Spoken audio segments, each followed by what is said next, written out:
En diciembre de 2020, Daniel Dale Long, Risa Mae Saunders, Gouge Ripley y el joven Jameson Long fueron brutalmente asesinados en su casa de Elkview, en Cemetery Hill Drive, por un individuo totalmente inesperado, destrozando sus vidas para siempre. Aquí están las 10 entrevistas más increíbles con niños que asesinaron a sus familias. And you have sex together after this has happened, after you know this guy has killed your family. Before all this happened, my mom comes home and has Facebook or MySpace things saying he was talking to other girls and talking.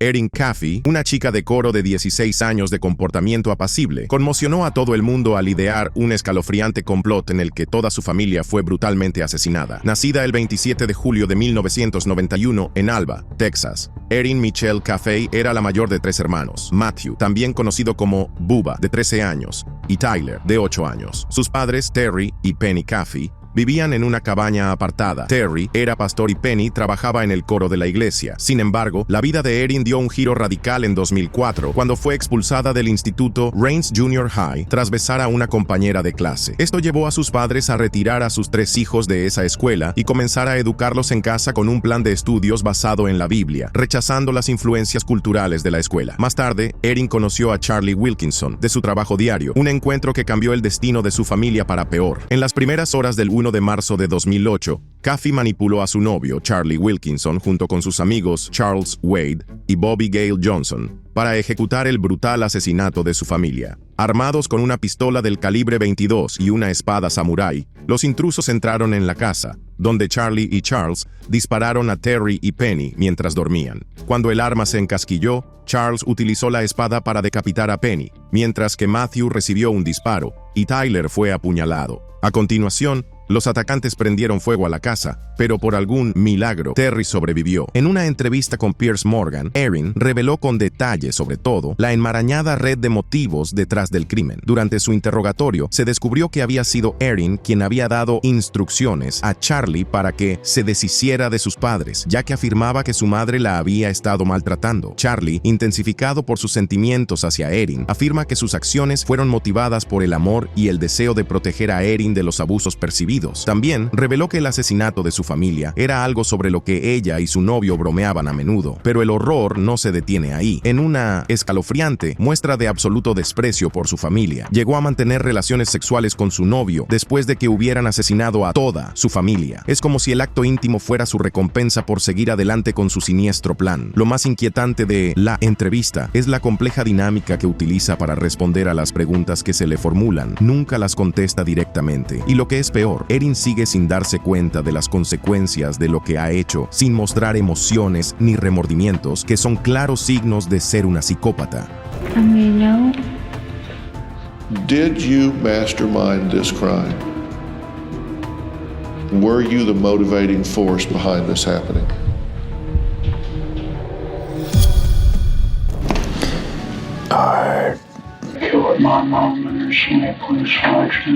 El 10 de agosto de 2012, se denunció el incendio de una casa en Hendersonville, Tennessee, en el condado de Summer. Las autoridades rápidamente descubrieron dentro de la casa en llamas estaba el cuerpo de Melanie Davis, tendido en su cama cubierto de sangre y brutalmente desfigurado. Melanie era madre soltera de 2 adolescentes, Joshua Davis y Zachary Davis, una madre que había criado a sus 2 hijos desde la muerte de su marido 6 años antes. Melanie fue asesinada mientras dormía por su hijo menor, Zachary, pocas horas después de pasar la tarde en el cine con sus hijos. Una vez dormida, Zachary la atacó golpeándole la cabeza con un mazo. La acarició repetidamente hasta asegurarse de que estaba muerta. Tras matar a su madre, Zachary prendió fuego a la casa con una mezcla de whisky y gasolina, con la intención de quemar tanto a su hermano Josh, que dormía, como el cuerpo de su madre. Afortunadamente, Josh detectó el humo justo a tiempo y escapó de la casa. La entrevista de Zachary fue horrible, ya que dio detalles de su crimen y su motivo con sonrisas y risas. Su distanciamiento emocional era evidente, ya que su voz permanecía monótona y su expresión facial inquietantemente plana. Se podía apreciar la falta de emoción visible, lo que sugería que o bien estaba reprimiendo sus sentimientos o bien podría estar teniendo un problema más profundo. Después de todo, según los informes médicos, se le diagnosticó un trastorno depresivo con psicosis. Durante los interrogatorios policiales, Zachary admitió que de lo único que se arrepentía era de no haber matado también a Josh con el mazo. Antes de la entrevista, el Dr. Phil tuvo que emitir una advertencia a los espectadores sobre la naturaleza profundamente perturbadora de su entrevista con Zachary, advirtiéndoles antes de sintonizarla. I'm going to tell you,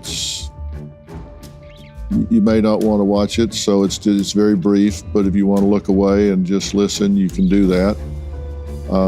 I'll just tell you ahead of time.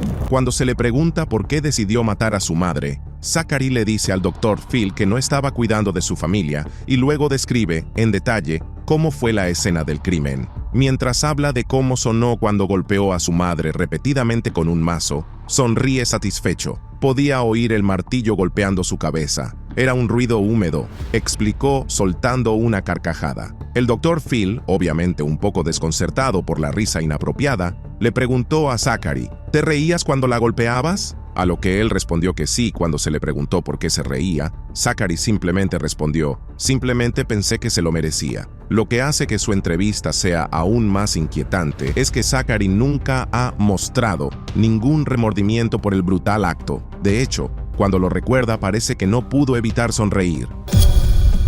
I think kind of stayed steady throughout the month. We went to kill everyone at the house first. Okay. And then wait for all the packages to show up over the weekend.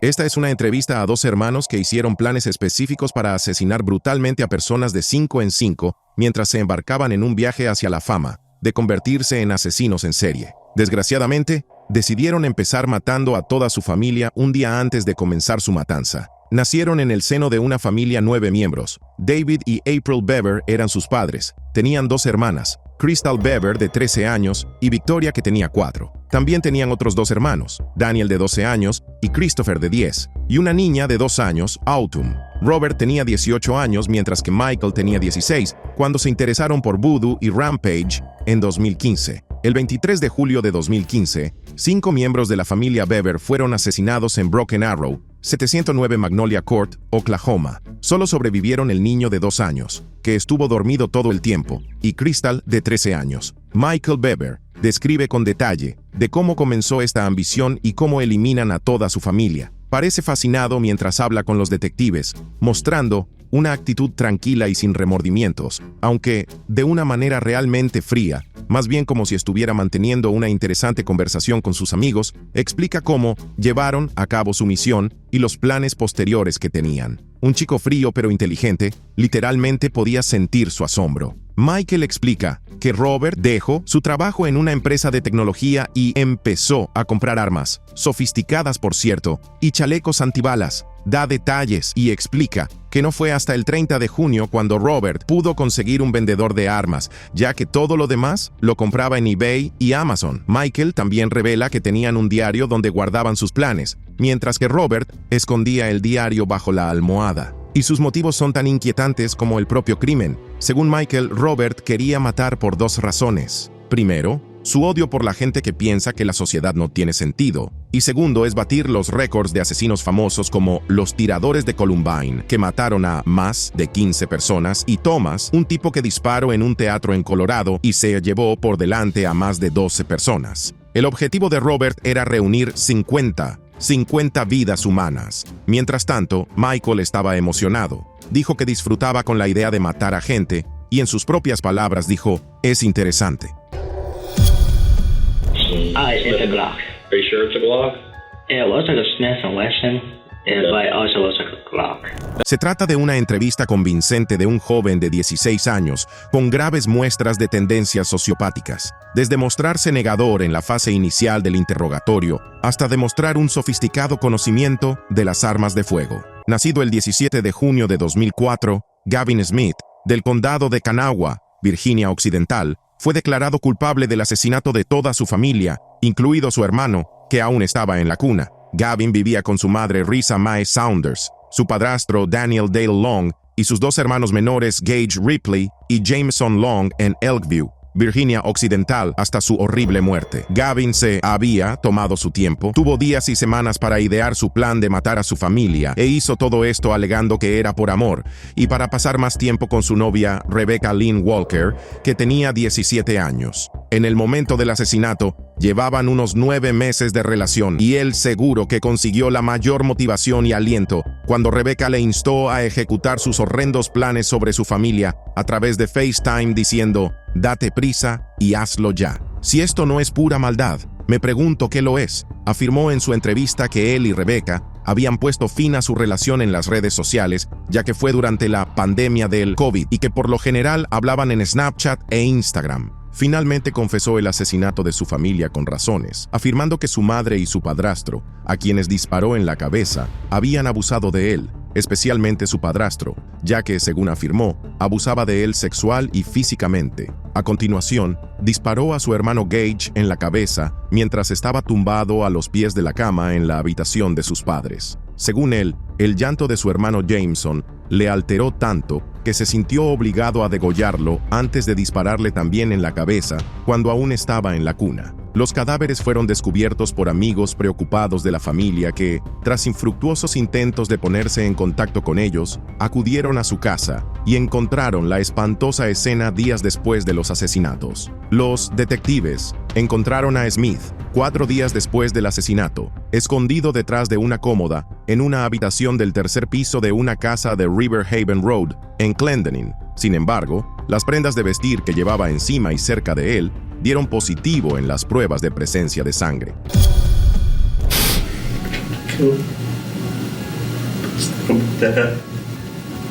Christopher y Cameron Ervin, a los que antes se consideraba bondadosos y amables, conmocionaron a sus seres queridos y a las autoridades con un escalofriante crimen contra sus padres, dejando a amigos y familiares preguntándose qué llevó a estos jóvenes aparentemente inocentes a cometer un acto de traición tan atroz. Nacidos en 1993 y 1998 respectivamente, Christopher y Cameron Ervin eran los únicos hijos de Zachary e Yvonne Ervin. Vivían en una casa de 2 plantas en un suburbio de clase media de Atlanta, Georgia. Christopher estudiaba ciencias políticas en la Universidad Estatal de Georgia, con una impresionante nota media de 4,0. Su rendimiento académico era evidente, ya que se mantenía económicamente con varios trabajos, entre ellos como dependiente en Spencer's Gifts y modelo de Abercrombie & Fitch. A pesar de haber sido elegido jugador de línea del segundo equipo del condado, dejó el fútbol después de un año en la Universidad de Charleston debido al estrés. En cambio,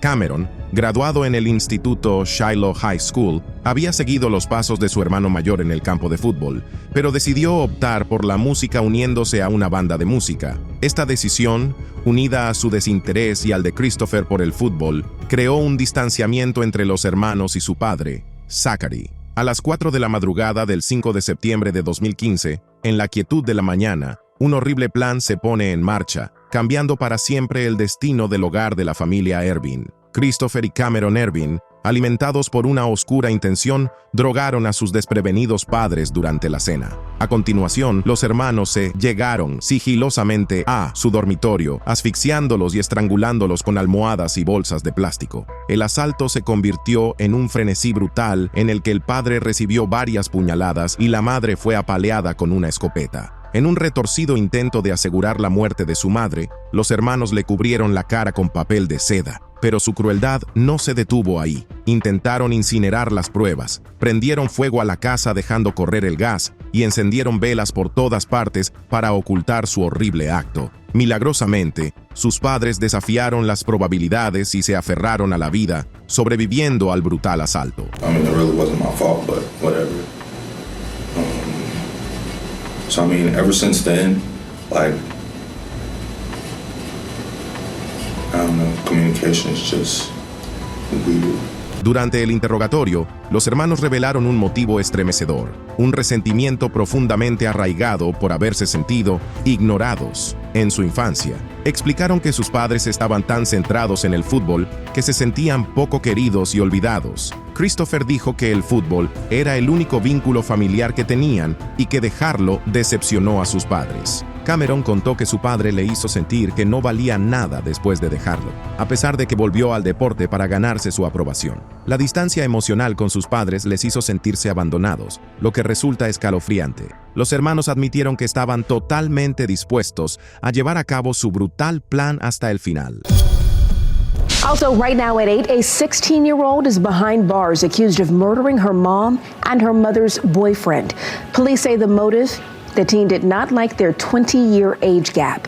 And even though she is a minor, we are going to use her name because of the nature and severity of these alleged crimes. And it is a tough one to talk about because she is being tried as an adult. Hacia la medianoche del domingo 7 de julio, una adolescente llamó al 911 para denunciar la muerte de su madre y del novio de esta. Pero en lugar de confesar el crimen, afirmó que un intruso había entrado en su casa y los había matado. Cuando la policía llegó al lugar de los hechos, descubrió que ambas víctimas habían recibido disparos, algo que la adolescente no había mencionado durante su llamada al 911. Grace Igler, una chica de 16 años, se enfrenta a 2 cargos de asesinato en primer grado, después de que Kelly McCollum, su madre de 38 años, y el novio de su madre, Matthew St. Rock, de 22 años, fueran encontrados muertos en su casa de Palm Bay, Florida. La policía encontró el cadáver de St. Rock en el cuarto de baño y había sido tiroteado y apuñalado, mientras que el cuerpo de McCollum fue hallado en el salón. En una declaración jurada, también conocida como affidavit,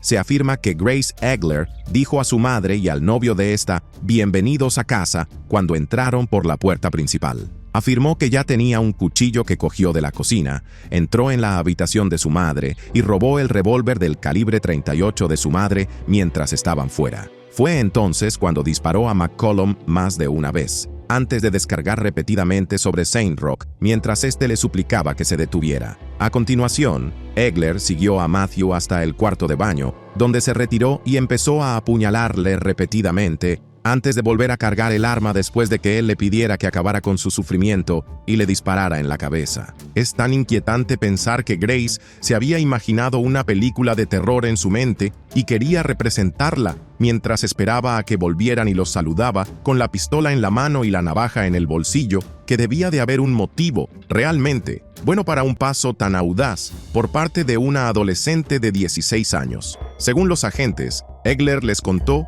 cómo un intruso desconocido había entrado en la residencia a través de una puerta corredera de cristal trasera. Mientras tanto, ella misma planeó todo aquello. La policía descubrió el verdadero motivo de este horripilante crimen premeditado de una hija a su madre. La niña tenía un antiguo conflicto con su madre por su decisión de cambiar de sexo, así como por su relación con un hombre 16 años más joven. Sin embargo, lo realmente intrigante fueron las escalofriantes palabras que dijo a la operadora después de matar a su madre y al novio de esta. Cuando el agente le preguntó si aún tenía a sus perros con ella, ella respondió: "Aún están en mi habitación. No los dejé salir porque no quería que se mancharan las patas de sangre". El operador preguntó sorprendido: "Espere, ¿ha dicho sangre en las patas? ¿Hay sangre dentro de su casa? ¿De quién es la sangre? ¿Sabe si hay alguien herido en su casa?". Igler respondió entonces con lágrimas en los ojos: "Están muertos". Distributing amongst your friends. Come in here today and lie to my face and say that you didn't do that. No. No what? I didn't do that. El 2 de noviembre de 2015, Gregory Ramos hizo lo impensable al asesinar a su propia madre con sus propias manos. Poco sabía que sus actos le alcanzarían. Nacido el 14 de junio de 2003 en Florida, Gregory Logan Ramos es hijo biológico de Gail Clevenger, contable de profesión, casada con su padrastro Danny Klinger, empresario. Vivían en su casa familiar del número 35 de Alicante Road, en DeBarry, Florida. Su padrastro no siempre estaba en su vida y siempre estaba en constantes enfrentamientos con su madre, haciendo que su relación fuera distante. Como resultado, Gregory practicó artes marciales. Enfocándose en la respiración, la forma física y la espiritualidad, se unió al programa de exploradores de la policía de Orange City y fue voluntario en la feria del condado de Volusia. En University High School, participaba activamente en varios clubes y se le describía como un estudiante brillante y de éxito sin esfuerzo, pero todo esto no sirvió para calmar su frustración con su madre. El día 2 de noviembre de 2018, Gregory Ramos, de 15 años, entró por la mañana en el dormitorio de su madre, la obligó a tirarse al suelo y la estranguló durante 30 minutos hasta matarla. Tras su muerte, la cargó en una carretilla y la arrastró hasta su coche sobre las 4:00 horas. Después condujo hasta una iglesia situada a unos 2 kilómetros de su casa, donde le sujetó las piernas con 2 cinturones y arrastró su cuerpo desde la furgoneta hasta un pozo de fuego. A continuación, cavó un hoyo bajo la hoguera mientras escuchaba música en su teléfono. Intentó cortar el anillo de boda de su madre con la intención de empeñarlo, pero no pudo hacerlo porque no tenía un cuchillo lo suficientemente fuerte para hacerlo. Procedió a tirar el cuerpo de su madre en el agujero. Al no caber dentro, metió su cuerpo en el agujero, vertió lejía sobre el cuerpo para que oliera a limpio y volvió a llenar el agujero. Después, orquestó el robo en su casa con la ayuda de sus 2 amigos, Brian Porcas y Dylan Seglarek, en un intento de encubrir su crimen. Por desgracia para él, fue detenido el 3 de noviembre de 2018 y puesto bajo custodia. En cuanto a sus 2 amigos, finalmente fueron acusados como adultos de ser cómplices después de los hechos de un delito capital del que ambos se declararon inocentes. En un interrogatorio con los agentes,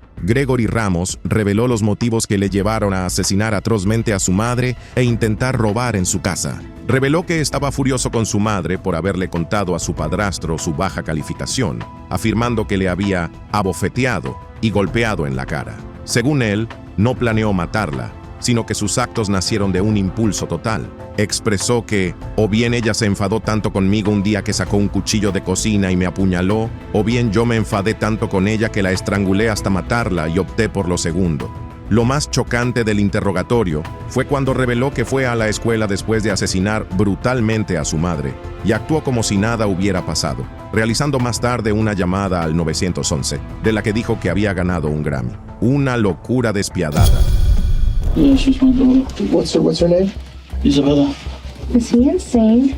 My name is Samantha. You're gonna ruin my whole life because I have some random crazy like me. La entrevista a la infame niña estadounidense que apuñaló a su madre al menos 79 veces en la cabeza, el cuello y el torso en 2013. La escena del asesinato fue brutal. Nacida en junio de 1995, la hispano-caucásica Isabella Guzmán vivía con su familia, su madre June Mi Hoy y su padrastro Ryan Hoy, en su casa de Aurora, Colorado. Eran pobres y no podían permitirse muchas cosas que ella necesitaba a esa edad, lo que siempre provocaba discusiones entre ella y su madre. Según su tía, generalmente tenía un comportamiento amistoso, pero tendía a enfadarse y a aislarse en su habitación. El 28 de agosto de 2013, June Mi Hoy llegó a casa a las 21:30 y subió a ducharse. Momentos después, Ryan oyó un ruido sordo y gritos, y subió corriendo para encontrar a Isabella cerrando de golpe y con llave la puerta del baño. La sangre empezó a salir por debajo de la puerta, lo que llevó a Ryan a llamar al 911.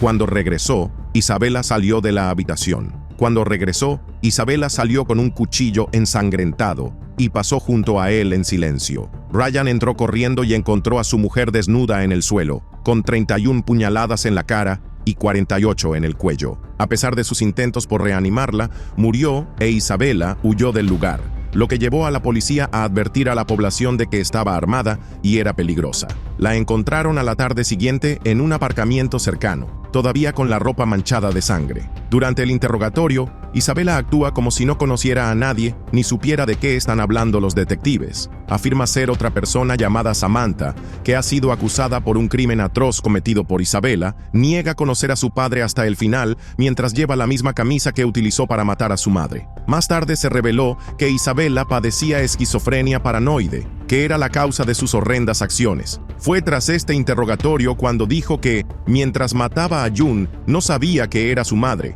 Pensaba que era una mujer llamada Cecilia, a la que tenía que apuñalar para salvar el mundo. Dijo a los investigadores que había voces en su cabeza que la controlaban. Por ello, fue declarada inocente por demencia y trasladada al Instituto de Salud Mental de Colorado. So you tell me. Chris Sutton was hard to root for as an observer because he was very arrogant.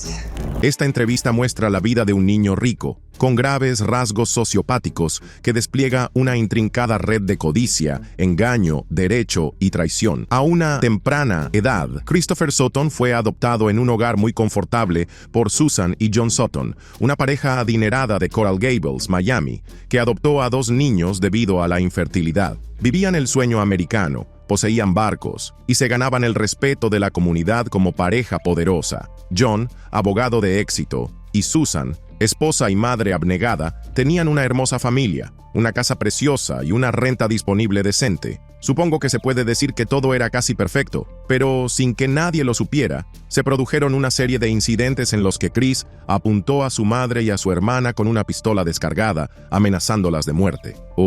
A los 16 años, la familia de Chris encontró una nota en su dormitorio en la que planeaba matar a sus padres por el dinero de la herencia. Aunque él decía que era una broma, sus padres, preocupados, lo enviaron a Paradise Cove, a 11.000 kilómetros de distancia, cuando cumplió 18 años, por temor a posibles actos de violencia. Pero eso no parecía ser suficiente, porque su vida pronto se vería destrozada por una ráfaga de disparos, convirtiendo su historia en un misterio de asesinato en la vida real. El domingo 22 de agosto de 2004, tras una celebración familiar de cumpleaños en la que participaron su hijo Christopher, la novia de Juliette, y el amigo de la familia Teddy Montoto, Susan y John Sutton se retiraron a dormitorios separados de su casa. Susan dormía a menudo en la segunda habitación porque su marido John roncaba. Un hombre vestido de negro con una pistola semiautomática Glock de 9 milímetros disparó a John. Luego se dirigió a Susan y le disparó 6 veces. Pero no había terminado. El pistolero volvió al dormitorio principal y vació el arma contra John.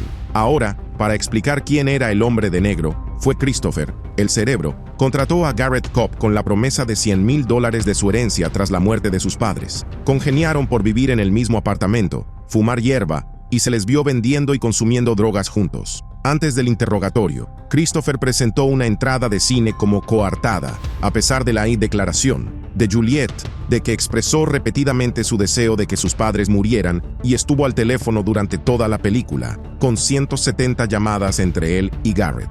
En el juicio, sus emociones parecían definitivamente ensayadas, ya que su llanto por su estancia en Samoa contrastaba con su falta de emoción hacia sus padres. God complex. And I've never felt like that before, and it's so stupid. So stupid. En un arrebato de mal viaje psicodélico, Thomas Chan, estudiante universitario de 19 años, se encontró atrapado en una realidad distorsionada en la que le abrumaban los delirios derivados del consumo de demasiadas setas mágicas, con su mente fuera de control. Thomas Chan era el típico joven de 19 años de Peterborough, Ontario, Canadá. Era conocido por su talento para el rugby. Por desgracia, las repetidas conmociones cerebrales le obligaron a dejar el deporte, lo que afectó enormemente a su rendimiento académico. A pesar de este contratiempo, consiguió ir a la universidad en San Lorenzo y parecía irle bien. El 28 de diciembre de 2015, Thomas fue a un bar con amigos para ver hockey. Después de beber, volvieron a casa de su madre y consumieron setas. Su padre, el Dr. Andrew Chan, y la novia del Dr. Chan, Lynn Wittevin, estaban en casa de su padre en Haggis Drive cuando él llegó después de tomar las setas. Thomas entró en casa de su padre descalzo, con la camisa abierta, gritando, «¡Ya no tengo miedo!». En un trágico giro de los acontecimientos, apuñaló mortalmente al Dr. Chan con un cuchillo de cocina y atacó a Wittevin, infligiéndole múltiples puñaladas en la cabeza, la cara, el cuello y el abdomen mientras mataba a su padre. Mientras se desataba el caos, Thomas fue descubierto en el porche de su casa, arrodillado y proclamando que estaba en una misión divina y que tenía que hacer la obra de Dios. Sus delirios eran tan intensos que solo la llegada de la policía y el acto de encadenamiento pudieron contener la situación. Durante los interrogatorios, le dijo al detective que pensaba que su padre era el diablo y que todo el mundo había sido tomado por el diablo. Sintió un control inmediato como si fuera Dios. Sin embargo, en su alterada realidad, en su conciencia, sus intenciones honestas eran correr hacia su padre para pedirle ayuda, no matarle ni hacer daño a nadie. Afirmó que podía ver a sus seres queridos que intentaban ayudarle volverse agresivos, por lo que solo tenía que correr hacia su padre en busca de ayuda. Este encuentro surrealista fue un duro recordatorio de los efectos impredecibles de los alucinógenos.